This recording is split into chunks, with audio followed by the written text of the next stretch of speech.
and it was something that you could buy into, and your youth group seemed to be very enthusiastic about it. Our young people fell in love with your young people and vice versa. And so we went down together in August of 2008, and we had a ball.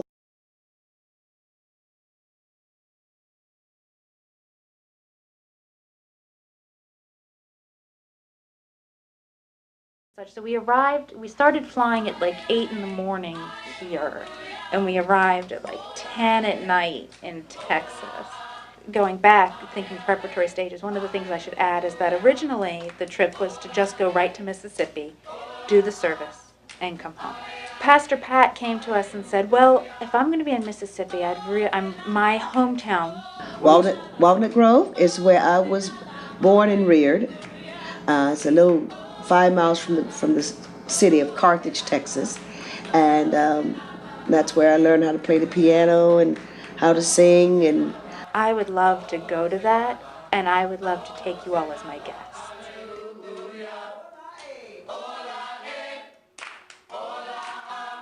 The parking, we just literally parked on the field like we were parking on the grass. I think most of the cars were ours. Like, a lot of people literally walked to church. So we walked in late and we were introduced, and of course we were a bunch of white folk coming into a very prominently black congregation. It was a small, tiny little chapel. We all kind of came at different times, and we hung out in that back hallway while different things were happening because we were late. So we were waiting for Pat to come, and finally, and this fella came along and said, go in. Why are you here? And we were trying to be respectful, and he's like, no, go in. Pat, we want you to go in, go in. The preacher just talked and sang with us and brought us all to, and brought the whole congregation to just cheer and pray and celebrate. And then in the middle of the worship service, he had us stand up and turn to our neighbor. And he said, I want you to say to your neighbor, neighbor, I want you to shout amen as loud as you can. And so we said that. And then he said, now shout amen. So we all shouted amen. And then he said, and now I want you to tell your neighbor, neighbor, I'm going to say amen. And if you can't say amen, then I'll say it loud enough for both of us. That did me in. That is the whole meaning of church for me. That is the whole meaning of Jesus' ministry on earth. That was it. That I fell in love with that church. Just bringing in this group of white kids from where? Who are these people? And they're just smiling, coming up and shaking hands, and at the end, coming up and thanking us for being there.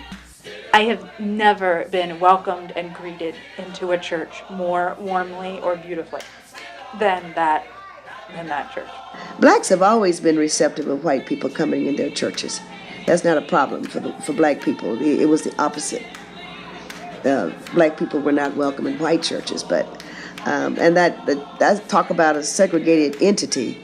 The church is segregated. It's a black church or a white church or an Asian church or whatever the case may be. I don't think the powers that be like that. So I do all I can to dispel that.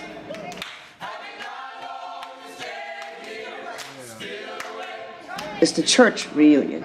Everybody that ever went to that church comes back on the second Sunday in August. And I'm 65, so they've been coming back long before I was born. And if you want to find out what happened to whom, and who's married to whom, and who has what, and who has done whatever, you go home on the second Sunday in August, and the church is full of folks that know all about you. Everybody knows all your business. Careful serving of the food, the very clean food. It would come in these huge tins, and all these people were around. And some of the people sort of watching us, we're coming into an intimate place. It's somebody's home. It's their eating. It's their celebration. And there's a solidarity in that. I'm sure somebody said that, but I remember this kid coming up and looking around and saying, what are all these white people doing here? We were 15 white folks in an area that was not white. And so it was very interesting, just that sense of being in a different place. This family just opened their home and their refrigerator and their yard and everything, just opened it, and we were just there. I don't know, were they rolling their eyes behind us after we left? I don't think they were, and I think it's because we were guests of Pastor Pat, and so that's all that mattered. And just that sense of, I have a pretty open, large family, and I don't think they would have just radically opened up to 15 people that really are very different from us. But and we were all eating and sharing stories, and it's what people do. They gather, they share, they love. It's humanity at its best. Before we went back to the hotel, we drove around to the original house, which had since been sold off, and but the house where she was born. And I just remembered so clearly thinking, do we even know who's here? Like, we're just walking up and knocking on this person's door. We have no idea who lives there anymore. We have, no clue. We pull up all of our minivans, a caravan, and knock on the door, and the woman, it had turned into a nursing home, and so the woman who was sort of running the home answered the door and kind of looked like, okay, there's 50 people on my lawn. And Pastor Pat said, well, you're standing in the doorway of the house where I was born. And the woman was like, oh, and just started talking. This is the original grass, and there was a garden right there where the folks who were hungry, they would come and eat out of that garden in the wintertime. And all this back here was corn, cotton, peas, purple hull peas, and stuff. That this is where I was born, right on this spot. Right on this spot? Yes. How long did you live here? I lived here. I was born here. I left here when I was 21. So you spent your whole life up to 20 on All my right here. formative years right here. Wow. Right here on this spot.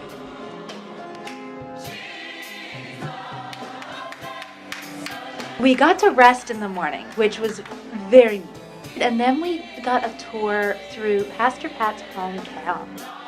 And that's where she took us to Colored Town, which was a street off of the main street where colored folks had their businesses back when segregation was still legally on the books. Right here. Old concrete. All of this is the same. There was a plaque in the area, and it said, Colored Town, here's the, the different people, the different businesses, and she said, this is my aunt, and this was, this person, and she knew all these Graduated people. with my sister. This was our first taxi cab driver, owned black taxi cab in Carthage. His daddy owned about 1,000 acres of land. Wow. This is my blood uncle. I don't know Marluz. I don't know her. I didn't know this person. But I knew all these kids here when they were young children when I was here. They're all my age now and older. This is my mother's brother. These people are in my decade. This was everybody's barber. The tangible piece of that, I mean, that the kids from the choir had never experienced that. And that our kids had never really, I mean, you could read about it, but we're standing here, we're looking at those plaques. And I think that was very powerful for all of us. And as an adult, I had not experienced that, never having been married to this day. And then going to the hospital and having her explain that there was a white boy statue in the front and a black boy statue in the back, so that people were really clear about where black should go and where white should go. And hearing the story of her. So they rushed, they had to come down to Carthage to get the doctor. Can I? That's not really okay. There we go. He knew who I was. That's good. Can I just open the door? Yeah, go ahead, open it up. We're in the middle of it. You can go through the whole building. Thank you. Thank you.